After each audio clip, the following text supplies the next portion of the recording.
অষ্টাদশ পরিচ্ছেদ।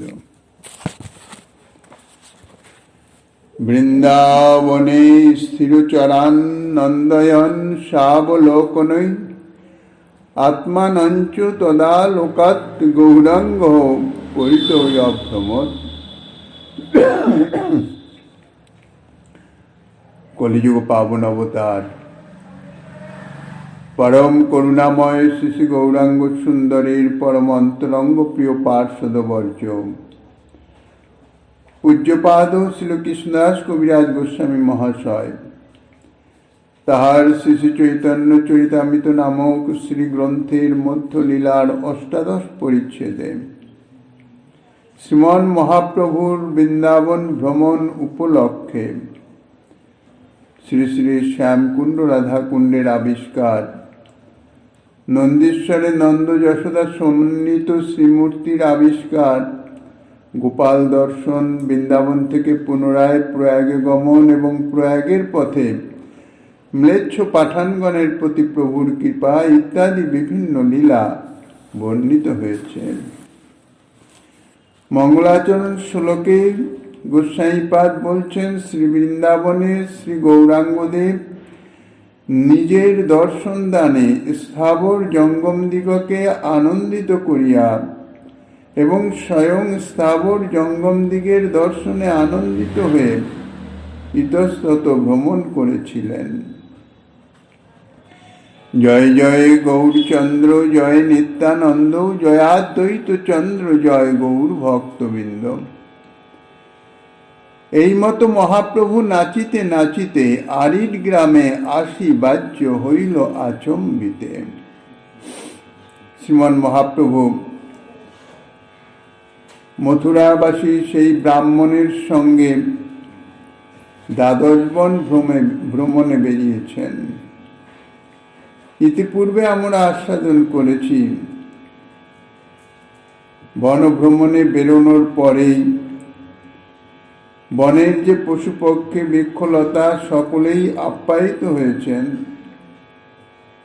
প্রভুর কণ্ঠে মধুর কীর্তন শ্রবণ ইত্যাদির মাধ্যমে প্রেমাবিষ্ট হয়ে তাহারা প্রভুর সঙ্গ ছাড়তেই চান না। প্রভুর ভাবাবেশ এত অধিক মাত্রায় প্রায়শই বাহ্যজ্ঞান রহিত। কখনো কখনো ভূমিতে গড়াগড়ি যাচ্ছেন, অশ্রুকম্প পুলকের তো শেষই নাই। এইভাবে প্রভু অগ্রসর হতে হতে অর্থাৎ ভাবাবিষ্ট অবস্থায় নৃত্য করতে করতে প্রভু বনপথে অগ্রসর হচ্ছেন একের পর এক দর্শন করে। এইভাবে আস্তে আস্তে যখন আরিড গ্রামে এসে উপস্থিত হলেন, গোস্বাইপাদ বলছেন আরিড গ্রামে এসে প্রভুর বাহ্যজ্ঞান ফিরে এসল, অর্থাৎ প্রভুর যে ভাবাবেশ সম্পূর্ণ ছুটে গেল। আরিড গ্রাম, আরিড গ্রামে অর্থাৎ এই স্থানে শ্রীকৃষ্ণ বিশ্বরূপী অরিষ্টাসুরকে বধ করেছিলেন। এই জন্যেই এ স্থানের নাম হয়ে যায় অরিষ্ট গ্রাম, সেটাই সংক্ষেপে আরিড গ্রাম নামে পরিচিত। কথিত আছে যে এই অরিষ্টাসুরকে বধ করে শ্রীকৃষ্ণ কৌতুকবশত শ্রীমতী রাধারানীকে যখন স্পর্শ করতে আসেন, তখন শ্রীমতী রাধারানী কৌতুকবশত হেসে হেসে বলেছিলেন যে তুমি গোহত্যাকারী। যখন শ্রীকৃষ্ণ বলছেন যে আরে এ তো অসুর, অরিষ্ট নামক অসুর, অসুরকে বধ করেছি আমি, রাধারানী তখন পরিহাস্বরে বলছেন যে হোক সে অসুর, কিন্তু নিজ সমর্থিতে তো সে আসে নাই। সে যখন বিষের রূপ ধারণ করে এসেছে তখন তাকে বধ করায় তোমার গোবধই হয়েছে। কাজেই তুমি এখন অপরাধী, তুমি আমাদের স্পর্শ করবে না। অপরাধীর দর্শন, স্পর্শন, আলাপন ইত্যাদি সমস্ত নিষেধ, কেননা অপরাধ সংক্রামিত হয়ে যায়। এখন শ্রী গোবিন্দ বলছেন তাহলে কি হবে?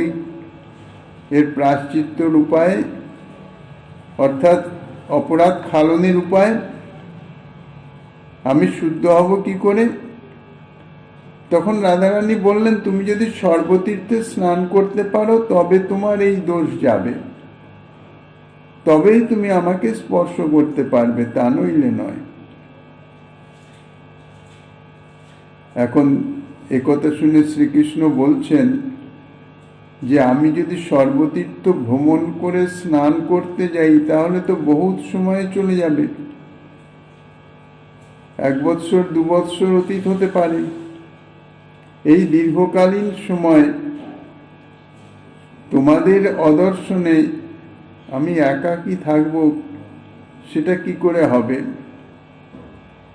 রাধারানীও মনে চিন্তা করলেন, তাই তো, ক্ষণকাল অদর্শনে প্রলয় মনে হয়, সেটা তো হতে পারে না।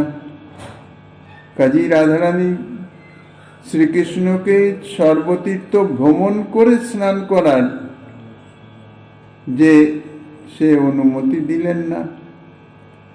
তখন শ্রীকৃষ্ণ সুমধুর হাস্যে বললেন, ঠিক আছে, আমি যদি কোনো তীর্থে না যেতে পারি, আমার তো তীর্থে স্নান করা নিয়ে তো কথা, সকল তীর্থকে আমি এখানেই আহ্বান করব।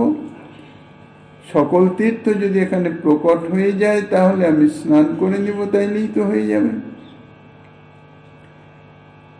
এই বলে শ্রী গোবিন্দ বলছেন, এইখানেই সমস্ত তীর্থ আনয়ন করে আমি স্নান করব। এই বলে কৌতুকে ভূমিতে পদাঘাত করা মাত্রই শ্রী গোবিন্দ তিনি স্বয়ং ভগবান, সরৈশ্বর্যপূর্ণ। যদিও বৃন্দাবন ধাম প্রেমভূমি, প্রেমময় ধাম, শুদ্ধ মাধুর্যময় ধাম, এখানকার লীলাবিলাস সব বিশুদ্ধ মাধুর্যময়, ঐশ্বর্যের প্রকাশ নাই। ঐশ্বর্য যদিও প্রকাশিত হয় লীলা অনুরোধে, লীলা পুষ্টির অনুরোধে, সে ঐশ্বর্য মাধুর্যের অনুবর্তী হয়ে, অনুগামিনী হয়ে প্রকাশিত হন। কাজেই তাঁর ঐশ্বর্য শক্তির প্রভাবে ভূমিতে পদাঘাত করা মাত্রই সঙ্গে সঙ্গে সে স্থানে একটি কুণ্ড প্রকট হয়ে গেলেন এবং ওই কুণ্ড তৎক্ষণাৎ সর্বতীর্থ জলে পরিপূর্ণ হয়ে গেল। এখন কুণ্ডটি যে সর্বতীর্থ জলে পরিপূর্ণ তার প্রমাণ হবে কি করে? রাধারানী বলছেন যে আমি বিশ্বাস করি না, তুমি ছলনাময়, কপট। তখন সমস্ত তীর্থ প্রকট হয়ে নিজ নিজ পরিচয় দিয়ে শ্রীকৃষ্ণের স্তুতি করে সেই কুণ্ডে অবস্থান করতে লাগলেন। শ্রীকৃষ্ণ শ্রী রাধা এবং সখীগণের সাক্ষাতেই ওই কুণ্ডে সর্বতীর্থ জলে স্নান করেন। এই কুণ্ডটাকে বলা হতো অরিষ্ট কুণ্ড, পরবর্তীকালে শ্যামকুণ্ড নামেও অভিহিত হয়। এইরূপে কুণ্ডের উৎপত্তি হতে দেখে এবং এইবার শ্রীকৃষ্ণ তিনিও কৌতুক পরিহাস, লীলাময় তো, কৌতুক পরিহাসময় লীলাই হচ্ছে আনন্দ, নির্মল আনন্দ। সেই আনন্দ অনুভবের নিমিত্ত এবং প্রদানের নিমিত্ত শ্রীকৃষ্ণ বললেন, আমি তো সর্বতীর্থ জলে স্নান করে একদম শুদ্ধ হয়ে গেছি, নিষ্পাপ হয়ে গেছি। তোমরা তো জীবনে কোনো তীর্থ জলে স্নান করো নাই, কোনো তীর্থে যাও নাই, কাজেই এখন তোমরা আমাকে স্পর্শ করতে পারবে না। আমার কুণ্ডে তোমাদের জল স্পর্শ করতেই দেব না। কুণ্ড সম্বন্ধে শ্রীকৃষ্ণের এই জাতীয় প্রগল্ভ বচন শুনে সখীগণ সহ শ্রীমতী রাধারানী বললেন যে একটা ছোট্ট কুণ্ড করেই এত গর্ব? আমরা আবার কম যাই কিসে? আমরাও এখানে কুণ্ড তৈরি করব। তখন সঙ্গে সঙ্গে পশ্চিম দিকে আর একটি কুণ্ড খনন করতে লাগলেন। কঙ্কনের দ্বারা সকল সখীগণ মিলে সেই কুণ্ডটি খনন করতে লাগলেন। আর ঐশ্বর্য শক্তির প্রভাবে অল্প সময়ের মধ্যে একটি সুন্দর কুণ্ড প্রকট হয়ে গেলেন। এবার কুণ্ড তো প্রকট হলো, কুণ্ডে তো জল নাই। শ্রীকৃষ্ণ বলছেন যে আমার সর্বতীর্থে জল আমি তোমাদের দিব না, দেখি তোমরা কোথা থেকে জল পাও। রাধারানী বলছেন আমার কোন অসুবিধা, আমার অনন্ত সখী মানসী গঙ্গা থেকে জল এনে সখীগণ এই কুণ্ড এক্ষুনি পূর্ণ করে দিবেন। যখন সেই বিষয়ে উদ্যত হলেন, সখীগণকে বললেন, বনদেবী সঙ্গে সঙ্গে ব্যবস্থা করে দিচ্ছেন।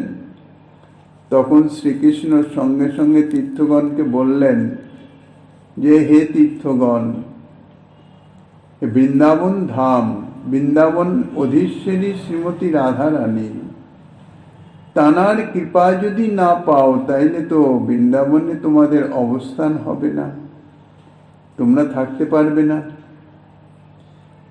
তখন সমস্ত তীর্থগণ আবার প্রকট হলেন, প্রকট হয়ে রাধারানীর স্তুতি করতে লাগলেন। রাধারানীর স্তুতিতে রাধারানী সন্তুষ্ট হয়ে কুণ্ডগণকে জিজ্ঞাসা করলেন, আমি প্রসন্ন, বলো তোমরা কি চাও? কুণ্ডগণ বললেন, আপনার কুণ্ডে আমরা একটু স্থান চাই। রাধারানী পরম করুণাময়ী, সঙ্গে সঙ্গে তিনি অনুমতি দিলেন, ঠিক আছে। তখন রাধারানীর যে কুণ্ড করেছিলেন এবং যে শ্যামকুণ্ড যেটি, তার মধ্যবর্তী যে স্থান, সমস্ত কুণ্ডের জল তীব্র বেগে সেই স্থানকে ভগ্ন করে সেখান দিয়েই রাধারানীর কুণ্ডে এসে কুণ্ড পরিপূর্ণ হয়ে গেল। এই কুণ্ডটি শ্রী রাধা কুণ্ড বা শ্রীকুণ্ড বলে অভিহিত। আর এই দুইটি কুণ্ডই পাশাপাশি ভাবে এখানে অবস্থিত, কিন্তু এই শ্যামকুণ্ড বা রাধাকুণ্ড এই নামটি কালের প্রভাবে বিস্মৃত হয়ে গেল। আরিট গ্রামেই অবস্থিত, আরিট গ্রাম এই নামটুকু রয়ে গেছে। আরিটে রাধাকুণ্ড বার্তা পুছে লোকের স্থানে কেহ নাহি কহে, সঙ্গের ব্রাহ্মণও না জানে। আরিট গ্রামে এসে প্রভুর তো পরিপূর্ণ বাহ্য জ্ঞান এসছেন। এবার প্রভু জিজ্ঞাসা করছেন রাধাকুণ্ডের কথা, রাধাকুণ্ড কোথায়? রাধাকুণ্ড কোথায়? রাধাকুণ্ড এখানে যে কয়েকজন ব্রজবাসী তখন অবস্থান করতেন, খুবই ছোট্ট সংকীর্ণ গ্রাম ছিল, লোক বসতি তখন খুবই কম ছিল। তো বৃন্দাবন বনভূমি ছিল, দূরে দূরে দূরে দূরে ছোট ছোট বিভিন্ন লীলাস্থলীতে ছোট ছোট কয়েক ঘর মিলে একটি গ্রাম ছিল। এখন রাধাকুণ্ডের কথা তো কেউ জানে না, আর রাধাকুণ্ড শ্যামকুণ্ডের কোনো অস্তিত্বই নাই, কুণ্ডরূপে প্রকট নাই। তখন কেউ জানে না যে মাথুর ব্রাহ্মণকে নিয়ে, যে মাথুর ব্রাহ্মণ মহাপ্রভুকে দ্বাদশ বন ভ্রমণ করাচ্ছিলেন, সেই ব্রাহ্মণও জানেন না। মানে এখানকার লোক কুণ্ডের কথা সম্পূর্ণ বিস্মৃত হয়ে গেছে, কুণ্ডের কোনো প্রকট নাই, চিহ্নই নাই। কোন স্থানে যে কুণ্ডটি ছিল তাও কেউ নির্ধারণ করতে পারে না, কেউ জানেই না, তা কি নির্ধারণ করবেন? তীর্থলোক তো জানি প্রভু সর্বজ্ঞ ভগবান, দুই ধান্য ক্ষেত্রে অল্প জলে কইল স্নান। কুণ্ডের চিহ্ন লোপ পেয়ে গেছে, অন্তর্যামী শ্রী গৌরসুন্দর সেটি জানতে পেরে। অর্থাৎ তীর্থ লুপ্ত হয়ে গেছে, তার কোনো বাহ্যিক চিহ্নই নাই। সর্বজ্ঞ তিনি, শ্রীমন মহাপ্রভু তো জানেন। আর তারপরে প্রকৃতপক্ষে শ্রী বৃন্দাবন তো অপ্রাকৃত চিন্ময় ধাম, এখানে সমস্ত লীলাস্থলী বিদ্যমান আছেন, কিন্তু বাহ্যিক প্রাকৃত আবরণে আবরিত হওয়ার জন্যে তার বাহ্যিক প্রকাশ নাই। অন্তর্যামী শ্রীমন মহাপ্রভু তিনি জানতে পারলেন যে কোন স্থানে সেই কুণ্ড দুটো। সেই কুণ্ড দুটো এখন, যেহেতু পূর্বে কুণ্ড ছিল, সেটি ভরাট হতে হতে হলেও সেটি কিছু নিচু স্থান হয়ে আছে, অর্থাৎ সেখানে ধান্য চাষ হতো, ধান্য ক্ষেত্র, পাশাপাশি দুটো ধান্য ক্ষেত্র। প্রভু বুঝতে পারলেন এই দুটো ধান্য ক্ষেত্রই, এটাই সেই কুণ্ড। এই জন্য তিনি রাধা কুণ্ড, শ্যামকুণ্ড জ্ঞানে ওই দুই ধান্য ক্ষেত্রে সদা সর্বদা অল্প জল থাকে, সেই অল্প জলে স্নান করলেন। প্রভু সে সর্বজ্ঞ গুপ্ত তীর্থ নিরক্ষয়, দুই ধান্য ক্ষেত্র হইয়াছে কুণ্ডদয়। এ সম্বন্ধে বিস্তারিত ভক্তিরত্নাকর শ্রী গ্রন্থে বর্ণিত আছে। দেখি সব গ্রাম্য লোকের বিস্ময় হইল মন, প্রেমে প্রভু করে রাধা কুণ্ডের স্তবন।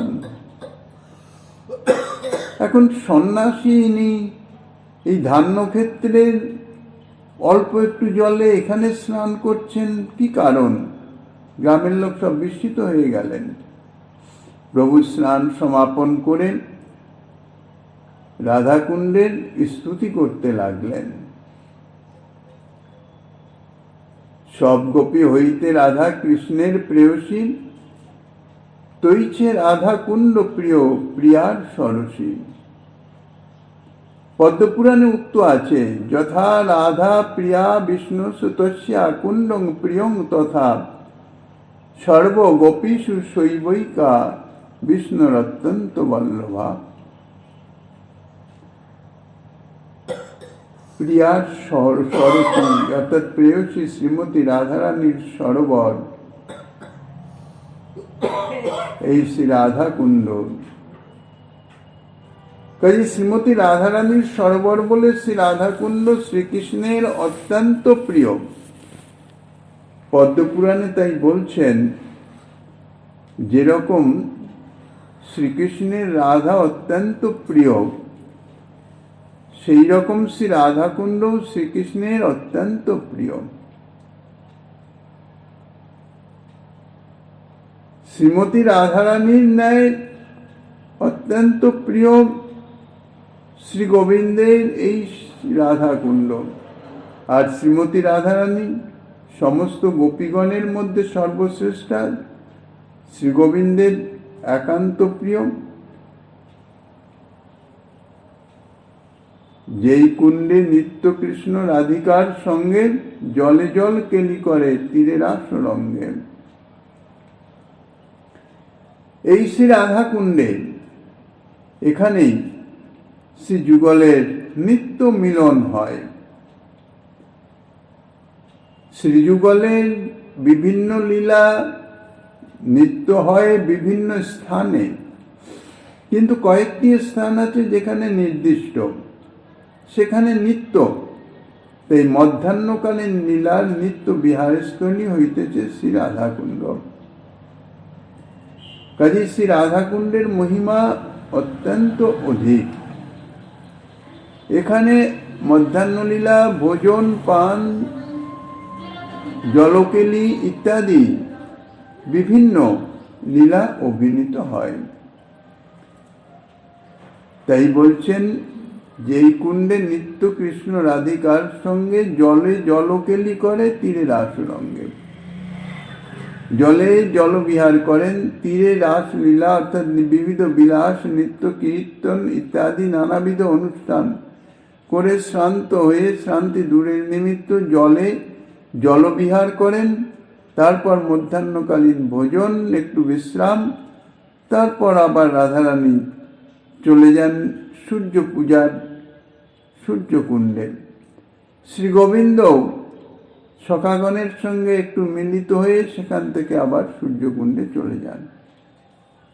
এই যে কুণ্ড শ্রী গোবিন্দের এত প্রিয়, এই কুণ্ডের মহিমা কি? কুণ্ড তো জগৎজীবকে কল্যাণের নিমিত্তই প্রকট হয়েছেন। বৃন্দাবন ধামে অপ্রাকৃত চিন্ময় ধাম, এখানকার সমস্ত লীলাস্থলী চিন্ময়, অপ্রাকৃত, অনাদিকাল থেকে বর্তমান আছেন। তবে ভৌম বৃন্দাবনে অর্থাৎ ভৌমে পৃথিবীতে তার প্রকট অপ্রকট আছে। যেমন প্রভুর প্রকট অপ্রকট, তেমনি লীলাস্থলীরও প্রকট অপ্রকট আছে। তাই শ্রীকুণ্ড লুপ্ত হয়ে গেছিল। শ্রীমন মহাপ্রভু রূপে আবির্ভূত হয়ে শ্রী গোবিন্দ আবার সেই কুণ্ডকে প্রকাশ করলেন, লুপ্ত তীর্থ উদ্ধার করলেন। এই যে শ্রীকুণ্ড বলা হয় ব্রজের মুকুটমণি। ব্রজে অনেক কুণ্ড আছে, অনেক সরোবর আছে, কিন্তু এতাদৃশ মহিমা অন্য কোনো কুণ্ডের নাই। বলছেন কি, যে একবার স্নান করে তাকে রাধা সম প্রেম কৃষ্ণ দান করেন। অর্থাৎ শ্রীকুণ্ডের স্বরূপ শ্রীমতী স্বয়ং রাধারানী, তিনি জল রূপে এখানে বিরাজিত। সেই শ্রীকুণ্ডের আরাধনা, অর্থাৎ যেহেতু জল রূপে বিরাজিত, কুণ্ড রূপে বিরাজিত, সেই জন্যে অবগাহন স্নানই হচ্ছে আরাধনা। তাই বলছেন, যিনি একবার মাত্র শ্রী রাধা কুণ্ডে স্নান করেন, শ্রীকৃষ্ণ তাহাকে শ্রীরাধার সমান প্রেম দান করেন। এতই এই কুণ্ডের মহিমা। রাধারানীর সমান প্রেম। রাধারানীর প্রেম কিরকম? ইতিপূর্বে রায় রামানন্দ মিলন লীলাতে রায় রামানন্দের সঙ্গে গোদাবরী তীরে সাধ্য সাধন তত্ত্ব পর্যালোচনার বিষয়ে জীবের চরম এবং পরম সাধ্য নির্ণীত হয়েছে রাধা প্রেম। রাধা প্রেম সাধ্য শিরোমণি। তো সেই সাধ্য শিরোমণি রাধা প্রেম, সেই প্রেম, রাধা প্রেম সম প্রেম দান করেন। এখন বিচার্য বিষয় হচ্ছে রাধা সম প্রেম, রাধারানীর সমান প্রেম। এই রাধা সম প্রেম বলতে কি বুঝায়? দুটি জিনিস যদি পরস্পর সমান বলা হয়, তাহলে দুই রকমের সমান হতে পারে। এক পরিমাণে সমান, আর এক জাতিতে সমান। দুইটি কাষ্ঠখণ্ডের সম্বন্ধে যদি বলা হয় যে দুইটি কাঠই সমান, তখন বোঝা যায় যে কাঠের টুকরো দুটি সমান লম্বা, সমান চওড়া, অথবা ইহাও বোঝা যায় যে কাঠের দুইটি টুকরো দুটি একই জাতীয় বৃক্ষের, একই জাতীয় কাঠ, অর্থাৎ দুটোই সেগুন বা দুটোই কাঁঠাল ইত্যাদি। অথবা ইহাও বুঝাতে পারে যে কাঠ দুইটি লম্বা চওড়ায়ও সমান, জাতিতেও সমান। এখন শ্রীকুণ্ডের স্নানের ফলে যে প্রেম পাওয়া যাবে, রাধা সম প্রেম বলেছেন, তাহা রাধারানীর প্রেমের সমান বলা হয়েছে। এখন কি রূপে সমান? পরিমাণে সমান, না জাতিতে সমান, নাকি উভয় রূপে সমান? শ্রীকৃষ্ণের সম্বন্ধে শ্রীমতী রাধারানীর যে পরিমাণ প্রেম আছে, স্নানকর্তাও কি সেই পরিমাণ প্রেম পেতে পারেন? নাকি শ্রীকৃষ্ণের সম্বন্ধে শ্রীমতী রাধারানীর যে জাতীয় প্রেম, অর্থাৎ সসুখ বাসনা গন্ধহীন কৃষ্ণ সুকৈক তাৎপর্যময় যে প্রেম, যে প্রেম প্রীতি ভালোবাসার একমাত্র উদ্দেশ্য হচ্ছে শ্রীকৃষ্ণের সুখবিধান, যেখানে নিজের সুখ সম্বন্ধের কোনো রকম আভাসেরও কোনো অস্তিত্ব নাই, সেই জাতীয় প্রেম কি নাম। আর রাধারানীর প্রেম সকলের প্রেম থেকে ধীরে ধীরে ধীরে ধীরে বিচার করতে করতে উন্নত হতে হতে ব্রজসুন্দরগণের প্রেমই হচ্ছে সর্বোৎকর্ষে বিরাজিত। এই ব্রজসুন্দরীগণের যে প্রেমের পরিমাণ, সকলের থেকে রাধারানীর প্রেমের পরিমাণ সর্বাধিক। এখন দুটি বিষয়, রাধারানীর মতন এতাদৃশ প্রেম প্রাপ্ত হবে না রাধারানীর যে জাতীয় অর্থাৎ সসুখ বাসনা গন্ধহীন কৃষ্ণ সুকৈক তাৎপর্যময় সেই জাতীয় প্রেম প্রাপ্ত হবে। স্নানকর্তাও কি সেই জাতীয় প্রেম প্রাপ্ত হবেন, সসুখ বাসনা গন্ধহীন কৃষ্ণ সুকৈক তাৎপর্যময়। এই যে প্রেমের বিশেষণটি বিশেষ, দুটি বিশেষণ এখানে, একটি সসুখ বাসনা গন্ধহীন, অর্থাৎ যে প্রেম সেবা, যে প্রীতিপূর্ণ সেবায় আমি নিয়োজিত, তাহাতে আমার কোনো রকম নিজ সুখের বাসনার গন্ধ লেশাভাসও নাই, এটা হচ্ছে সসুখ বাসনা গন্ধহীন। সেইভাবে আমি সেবা করে যাচ্ছি, কিন্তু সেটা পূর্ণতম নয়। শুধু সসুখ বাসনা গন্ধহীন হলেই হবে না, যে সেবাটি হবে সেই সেবাটি সর্বথা কৃষ্ণ সুকৈক তাৎপর্যময়ী হওয়া চাই, অর্থাৎ সে সেবার তাৎপর্যই হবে কৃষ্ণের সুখবিধান। শ্রীকৃষ্ণ তাতে সুখ পাচ্ছেন কিনা, আনন্দ পাচ্ছেন কিনা, সেই সেবার এটাও বিচার্য। যদি তিনি আনন্দ না পান তাহলে কিন্তু সেটা সেই জাতীয় প্রেম হবে না। আর এই প্রেম, রাধারানীর যে প্রেম, সেটি কান্তা ভাবময় প্রেম। দাস্য সখ্য বাৎসল্য মধুর, এই চারি ভাবের প্রেম ব্রজে বিদ্যমান। তার মধ্যে মধুর ভাবে বা কান্তা ভাবময় প্রেমের হচ্ছে ব্রজসুন্দরীগণের, তাদের মধ্যেই সর্বোৎকর্ষে বিরাজিত শ্রীমতী রাধারানী। তাহলে বলছেন যে স্নানকর্তা কি সেই জাতীয় সসুখ বাসনা গন্ধহীন কৃষ্ণ সুকৈক তাৎপর্যময় কান্তা ভাবময় প্রেম পাবেন এবং রাধারানীর সমান প্রেম পাবেন, নাকি উভয় রূপেই তুল্য প্রেম পেয়ে থাকেন। প্রথমত বিচার করা যাক সমপরিমাণ প্রেমের কথা। রাধারানীর সমান প্রেম, ব্রজদেবীগণের প্রেম বৃদ্ধি পেতে পেতে মহাভাব পর্যন্ত গেছে। যে প্রেম সাধক এই সাধক দেহে, অর্থাৎ এই দেহে সাধন করতে করতে অনর্থ নিবৃত্তির পর নিষ্ঠা রুচি আসক্তি স্তর অতিক্রম করে রতি বা ভাব স্তর এবং তারপরে প্রেম, যথাবস্থিত দেহে এই প্রেম পর্যন্ত প্রাপ্তি।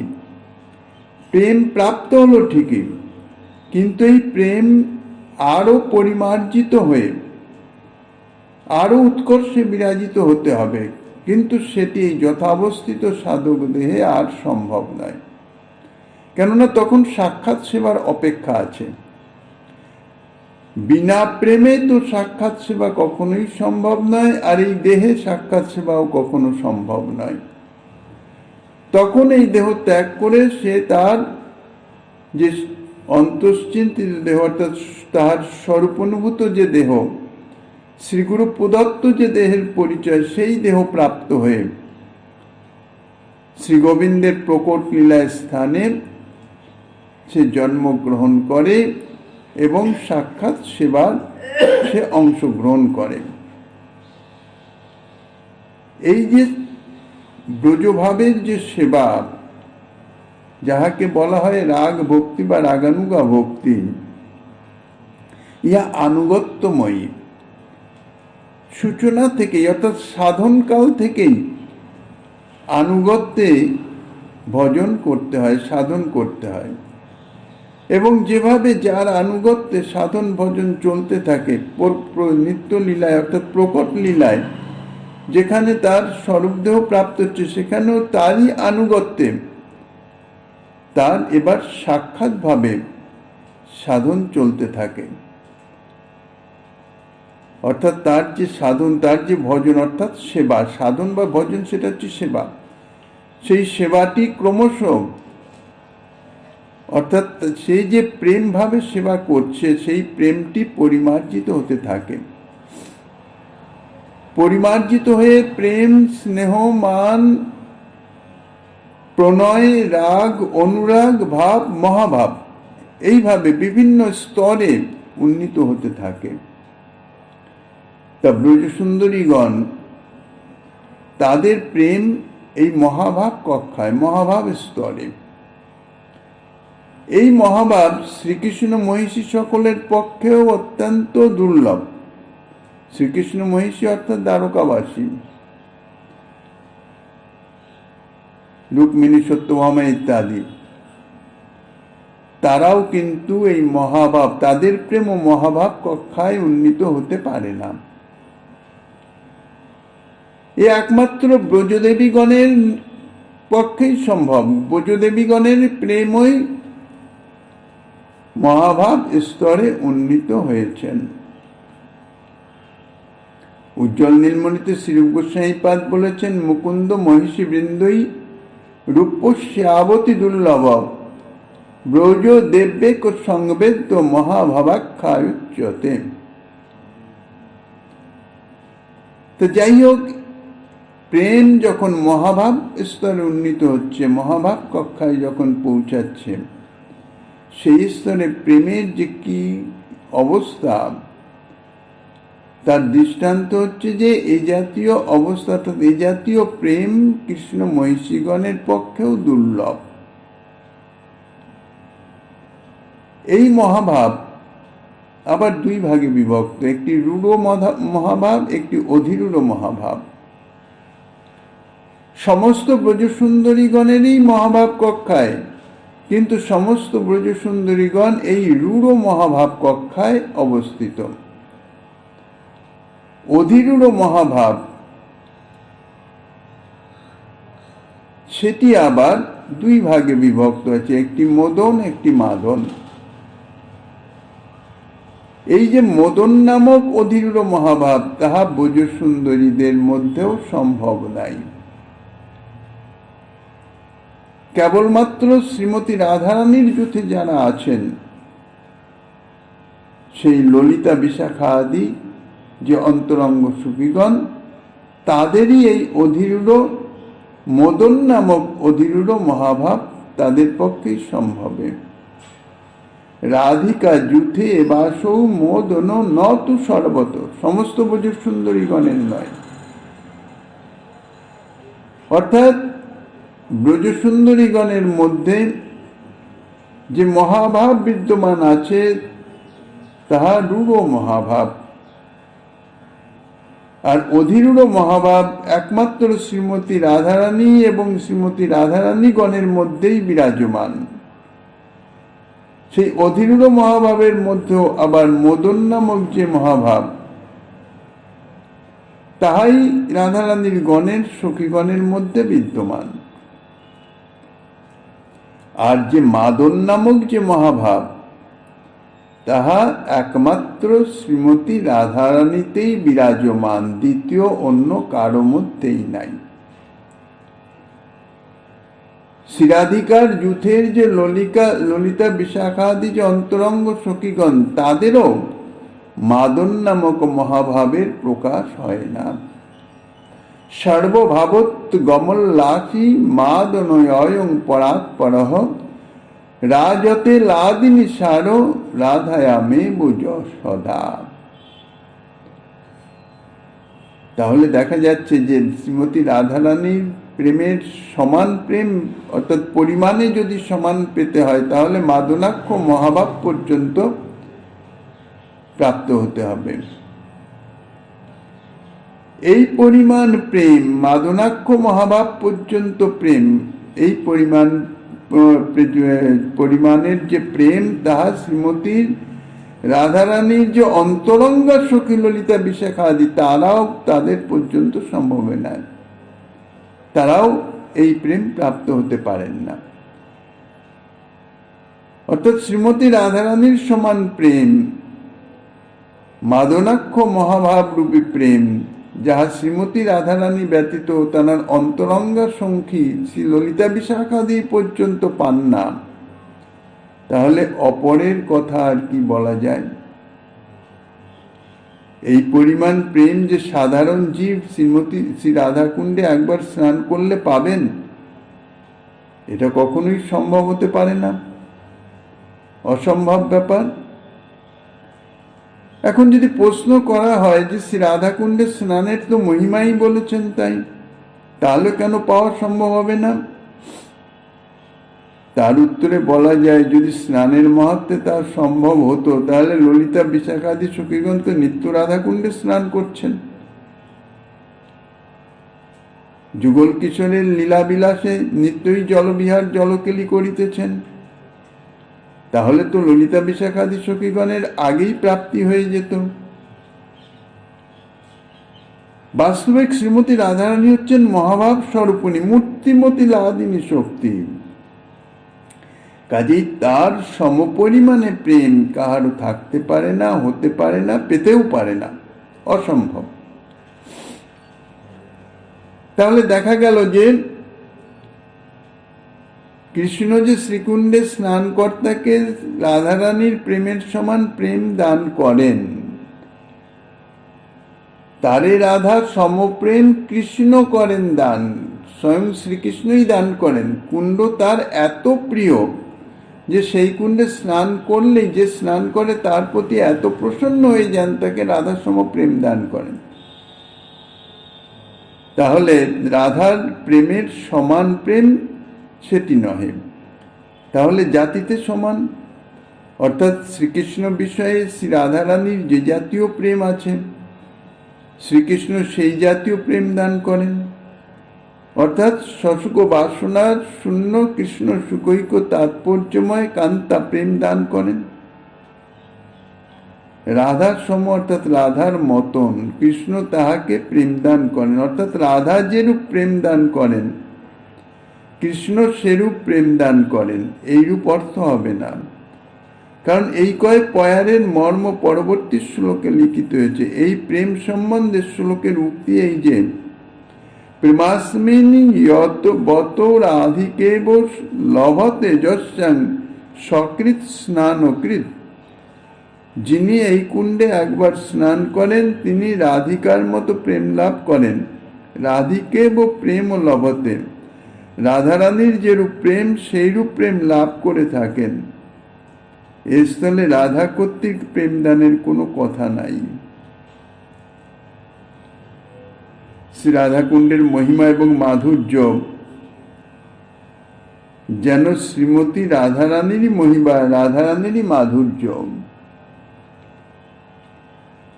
কুণ্ডের মাধুরী যেন রাধার মধুরিমা, কুণ্ডের মহিমা যেন রাধার মহিমা।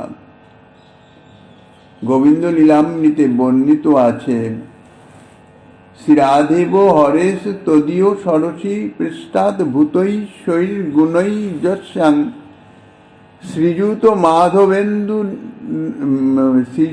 মাধবেন্দুর নিশং প্রীত্যা তয়া কিরতি। প্রেমাস্মিন যত রাধিকেব লভতে যস্যাং সকৃত স্নানকৃত তস্যা বৈ মহিমা তথা মধুরিমা কেনান্ত বর্ণক্ষিত।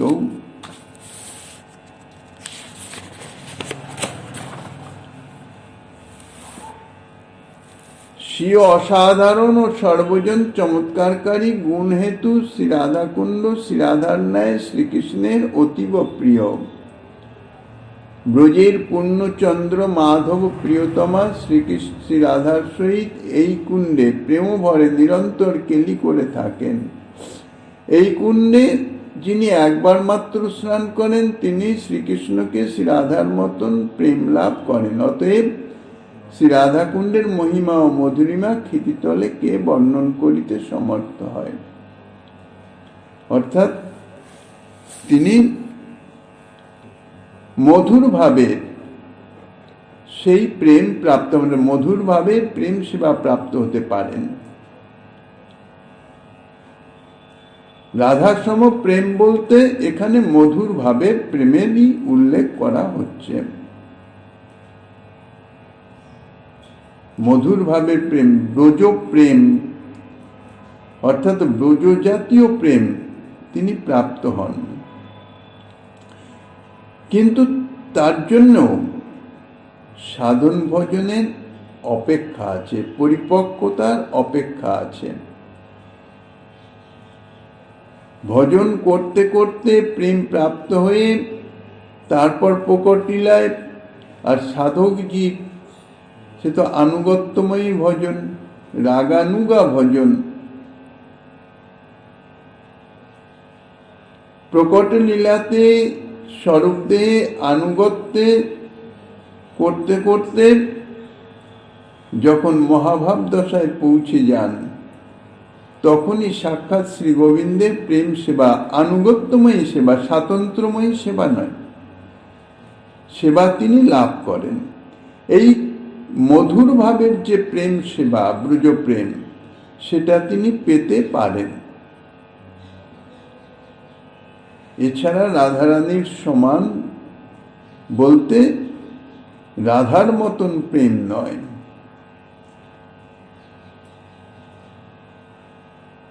গোবিন্দ লীলা সেই কথাই বলছেন, শ্রীকৃষ্ণ তার প্রতি প্রসন্ন হয়ে রাধার মতন অর্থাৎ মধুর ভাবময় প্রেম, মধুর ভাবের প্রেম সেবা তিনি পেতে পারেন, তাও আনুগত্যময়ী, জীবের স্বাতন্ত্র্যময়ী সেবা নয়।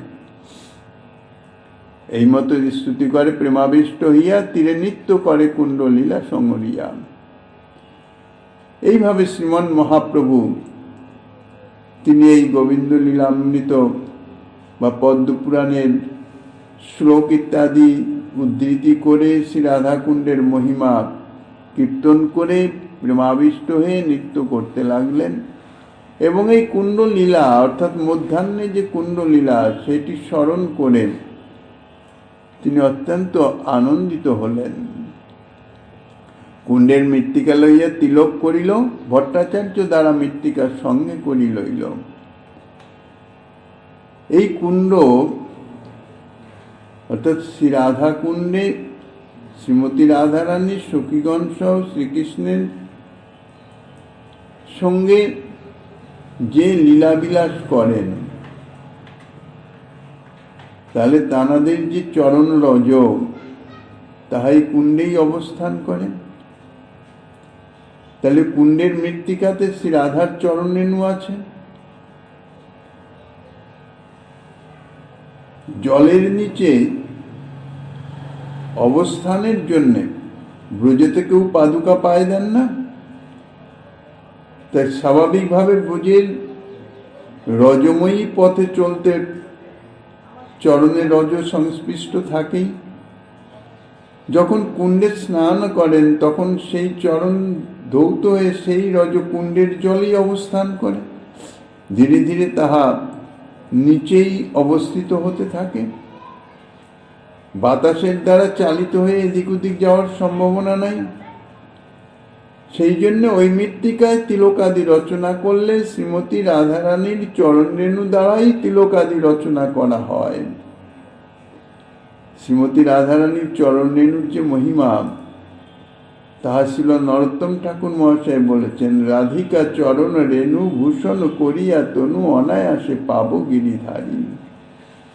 রাধারানীর চরণ রেণু দ্বারা এই দেহকে ভূষিত করলে অতি অনায়াসে গিরিধারী প্রাপ্ত হওয়া যায়, অর্থাৎ অতি অনায়াসেই শ্রী গোবিন্দ প্রসন্ন হয়ে যান। তো শ্রীমন মহাপ্রভু সেই আদর্শ দেখাবার জন্য ভক্তভাবে আবির্ভূত। তিনি নিজে তো তিলক রচনা করলেনই, এবং কিছু সেই রজ রাধাকুণ্ডের রজ তিনি সংগ্রহ করে বলভদ্র ভট্টাচার্যের কাছে নিয়ে নিলেন। তবে চলিয়া আইলা প্রভু সুমন সরোবর, তাহা গোবর্ধন দেখি হইলা বিহ্বল। সুমন সরোবর শ্রী রাধাকুণ্ডের নৈরিত কোণে, অর্থাৎ কুসুম সরোবর। সুমন অর্থাৎ কুসুম, পুষ্প। রাধাকুণ্ড থেকে নৃত্য করতে করতে প্রভু কুসুম সরোবরে এসে উপস্থিত হয়েছেন। পরবর্তী লীলা শ্রীমন মহাপ্রভু গিরিধারী লালের কৃপা হলে আগামী দিন আস্বাদনের বাসনা রেখে অদ্যকার শ্রী চৈতন্য লীলার এখানেই বিশ্রাম। কালকে সরোবর